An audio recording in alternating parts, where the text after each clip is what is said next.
নমস্কার বন্ধুরা, শ্রাবণীর পঞ্চব্যঞ্জনে আপনাদের সকলকে জানাই স্বাগত।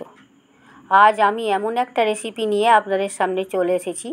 এই রেসিপিটা যাকেই খাওয়াবেন সেই বারবার খেতে চাইবে। এই অসাধারণ স্বাদের রেসিপিটার নাম কি জানেন?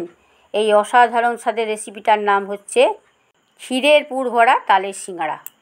দেখতেই পাচ্ছেন কতটা লোভনীয় হয়েছে। চলুন তাহলে শুরু করি। তালের সিঙ্গাড়া বানানোর জন্য প্রথমেই যেটা আমাকে নিতে হয়েছে সেটা হচ্ছে ময়দা। এখানে আমি 150 গ্রাম ময়দা নিয়ে নিয়েছি। ময়দার মাঝখানটা একটু গর্ত করে আমি এর মধ্যে 3 টেবিল চামচ সাদা তেল দিয়ে দিচ্ছি। তেলের সঙ্গে ময়দাটাকে খুব ভালোভাবে মেখে নেব। বাইরে প্রচণ্ড বৃষ্টি হচ্ছে, বৃষ্টির শব্দ নিশ্চয়ই আপনারা পাচ্ছেন। ময়দায় ময়ান দিয়ে ভালো করে মাখা হয়ে গেছে। খুব বেশি ময়ান দেওয়ার দরকার নেই, আমি যেরকম দিয়েছি এটাই যথেষ্ট। এখানে আমি এই বাটির 1 বাটি তালের পাল্প নিয়ে নিয়েছি। তালের পাল্পটা আমি ভালো করে ছেঁকে নিয়েছি যাতে কোনো রকম আঁশ না থাকে। এই পাল্পটা আমি অল্প অল্প করে ময়দায় দেব আর মাখতে থাকবো।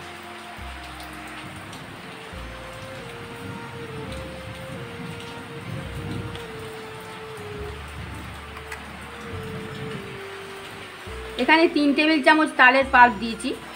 ময়দাটাকে আগে আমি মেখে নেব। দেখুন যে পাল্পটা আমি এর মধ্যে দিয়েছিলাম তাতে কিন্তু হলো না, আরও খানিকটা দিতে হবে। আরও 2 টেবিল চামচ আমি এর মধ্যে দিয়ে দিচ্ছি।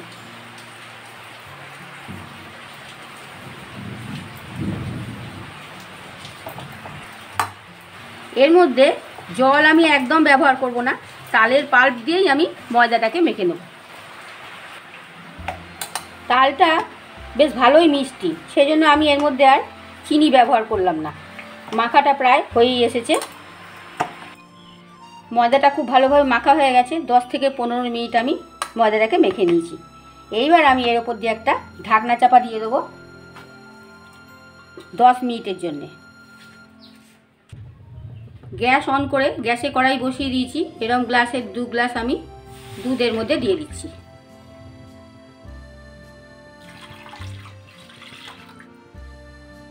আমি আরও হাফ গ্লাস দুধের মধ্যে দিয়ে দিচ্ছি।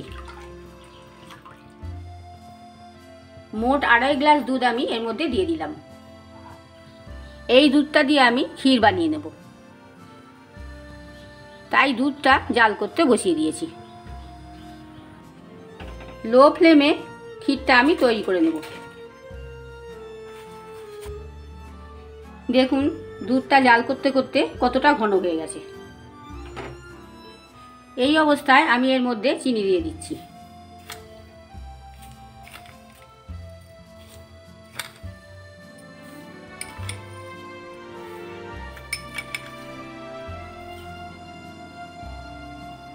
আমি এখানে 6 থেকে 7 টেবিল চামচ চিনি দিয়ে দিলাম। আবারও আমি চিনি দিয়ে দুধটাকে ভালোভাবে জাল করে নেব। দুধটা ফুটতে ফুটতে অনেকটাই শুকিয়ে এসেছে। এর মধ্যে দিয়ে দিচ্ছি একটা 10 টাকার আমুল স্প্রের প্যাকেট। করে এটাকে একটু নেড়ে চেড়ে নেব। দেখুন নাড়তে নাড়তে প্রায় শুকিয়ে এসেছে। আর একটু হলেই আমি ক্ষীরটাকে নামিয়ে নেব।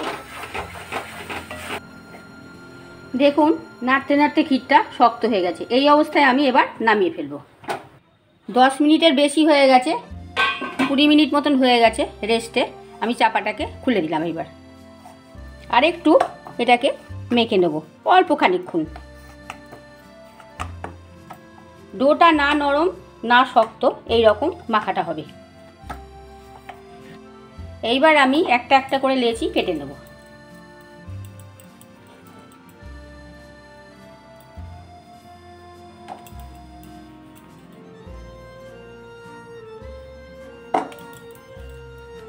দেখুন লেচিগুলো ঠিক এরকম সাইজের করেছি।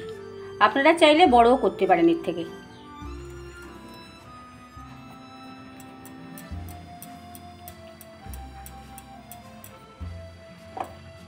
দেখুন এখানে আমি 8টা মতন লেচি এরকম সাইজে তৈরি করে নিলাম। কিচেন স্ল্যাবের ওপরে আমি একটু তেল গুলিয়ে নিলাম। একটা একটা করে লেচি আমি এবার বেলে নেব।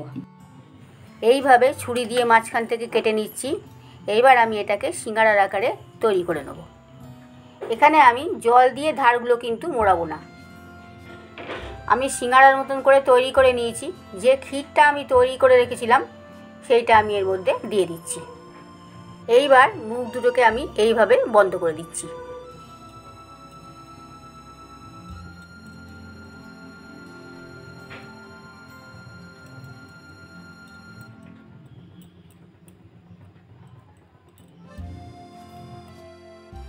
এইভাবে আমি সব কটা সিঙ্গারা তৈরি করে নেব।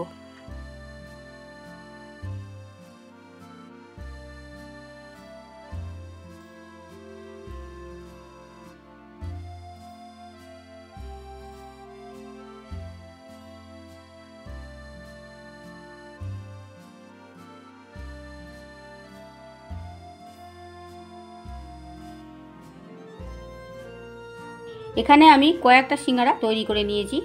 এগুলোকে আমি ভেজে নিই। আগে গ্যাসে তেল গরম করতে বসিয়ে দিয়েছি। তেলটা হালকা গরম হয়ে গেছে। এইবার একটা একটা করে সিঙ্গারা আমি এর মধ্যে ছেড়ে দেবো।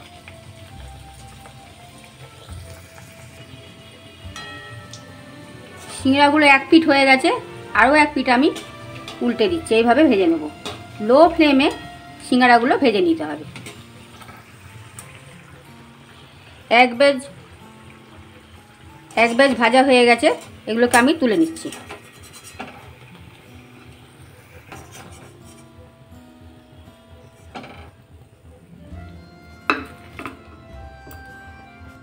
আরও এক ব্যাচ আমি এইভাবে ভেজে নেব।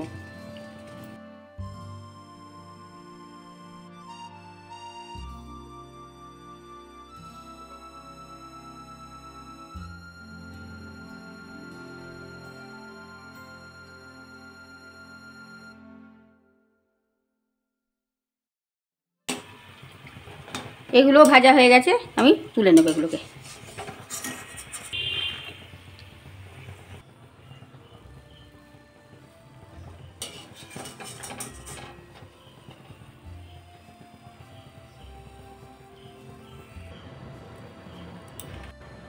দেখুন কত সুন্দর দেখতে হয়েছে।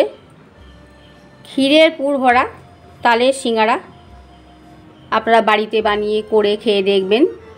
যদি ভালো লাগে লাইক কমেন্ট শেয়ার করতে ভুলবেন না। আর আপনাদের কাছে আমার অনুরোধ রইল সাবস্ক্রাইব করতে ভুলবেন না।